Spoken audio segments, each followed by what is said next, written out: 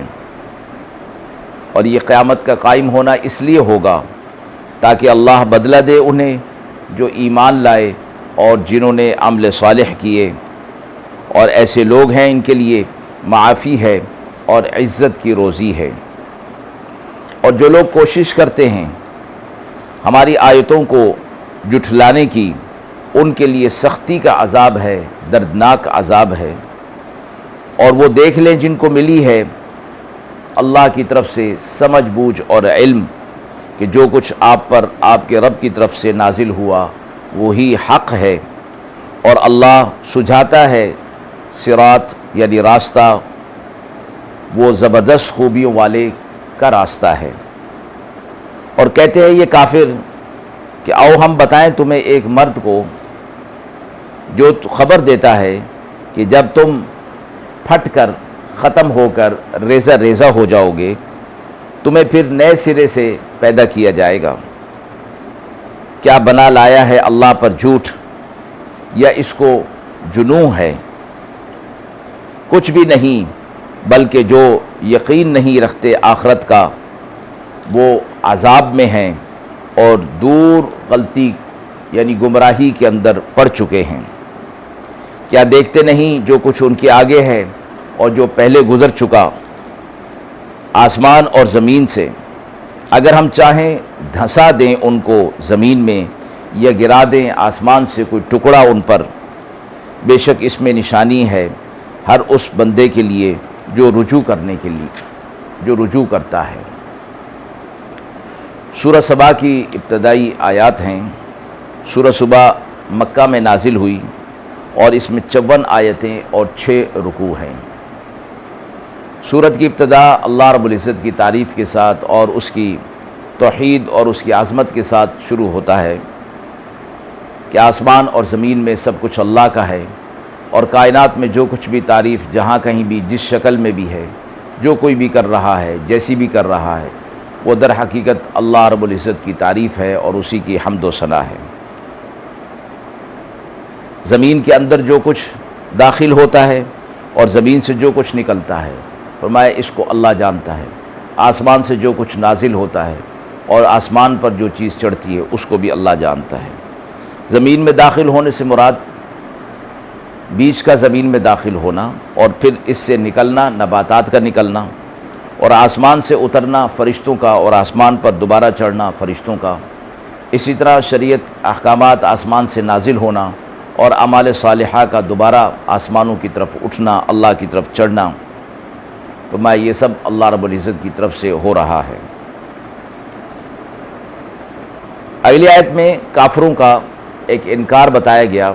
کہ جو وہ قیامت کے بارے میں کہا کرتے تھے کہ قیامت قائم نہیں ہوگی۔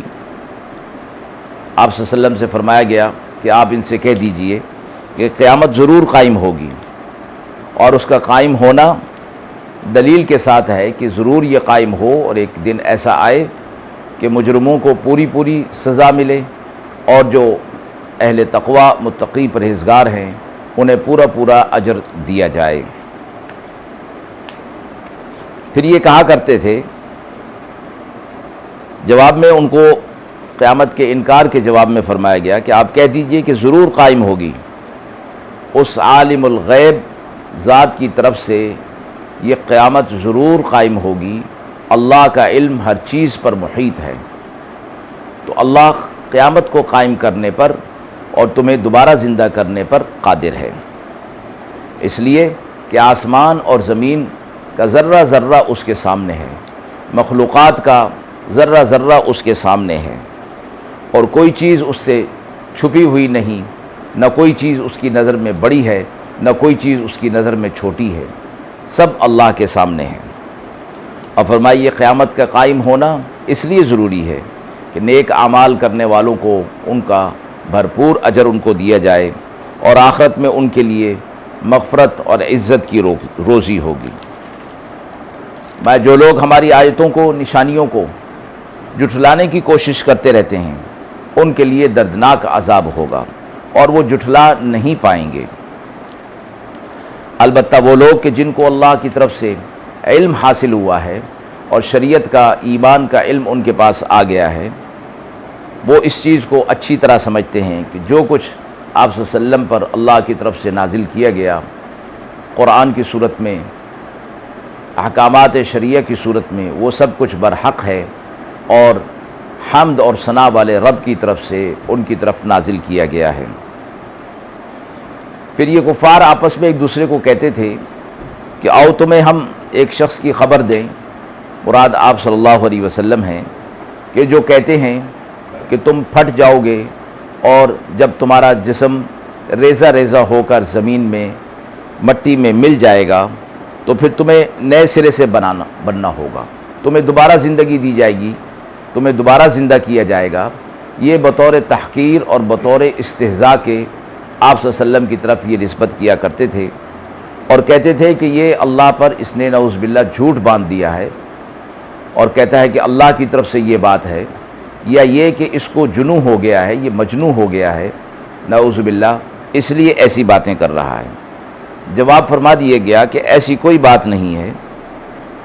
جو لوگ آخرت پر یقین نہیں رکھتے وہی دور کی گمراہی میں پڑ جاتے ہیں اور پھر وہی اسی قسم کی انکار والی نہ ماننے والی باتیں کیا کرتے ہیں۔ اگلی آیت میں نشانی کے طور پر فرمایا کہ کیا انہوں نے دیکھا نہیں ہے کہ ان سے پہلے بھی یہ بات ہو چکی کہ بہت سی قومیں زمین میں دھسا دی گئی، بہت سے مجرموں پر آسمان سے آفت نازل کر دی گئی اور وہ لوگ تباہ اور برباد ہو گئے۔ ان پر بھی یہ کام ہو سکتا ہے، ان کے ساتھ بھی یہ معاملہ ہو سکتا ہے کہ ہم انہیں زمین میں جب چاہیں دھسا دیں یا آسمان کا کوئی ٹکڑا ان کے اوپر بطور عذاب کے گرا دیں، یہ سب ممکن ہے، لیکن اللہ کی طرف سے انہیں ڈھیل ملی ہوئی ہے اور اس ڈھیل سے یہ لوگ فائدہ اٹھا لیں، یعنی اپنے کفر اور شرک سے باز آ جائیں اور ایمان لے آئیں، تو ایسے لوگوں کے لیے بھی اور قیامت تک آنے والے لوگوں کے لیے اللہ رب العزت کی کائنات کے اندر بکھری ہوئی نشانیوں کے اندر بڑا سبق اور بڑی عبرت اور نشانی موجود ہے۔ آیت کے حوالے سے سوال پوچھا گیا ہے کہ کفار اور مشرکین قیامت کے دن دوبارہ زندہ ہونے کا انکار کیوں کیا کرتے تھے؟ کفار اور مشرکین کی طرف سے قیامت کے انکار کا سب سے بڑا سبب یہ تھا کہ وہ کہتے تھے کہ انسان مر کر مٹی میں مل جائے اور مٹی میں اس کے ذرات منتشر ہو جائیں اور جو سارے جہان کے اندر پھیلے ہوئے ہوں تو ان ذرات کو جمع کرنا، پھر ہر ایک انسان کے ذرات کو الگ کر کے اس کو الگ شکل دینا، یہ کیسے ممکن ہے؟ اور اس کو ناممکن سمجھنا اسی پر تھا کہ انہوں نے اپنے علم اور اپنی قدرت کو اللہ کی قدرت پر قیاس کر لیا تھا کہ جس طرح ہم اس چیز کو نہیں کر سکتے اللہ بھی ایسا نہیں کر سکتا، نعوذ باللہ۔ جواب میں فرمایا گیا اللہ تبارک و تعالی عالم الغیب، اور اللہ تبارک و تعالی کا علم سارے عالم پر محیط ہے، اور ایسا محیط ہے کہ آسمان، کائنات، زمین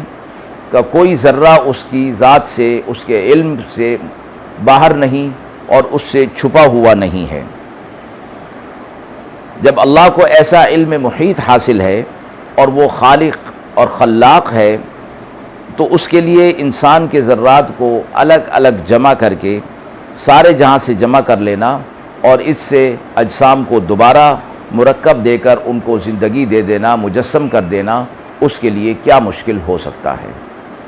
وآخر دعوانا ان الحمد للہ رب العالمین۔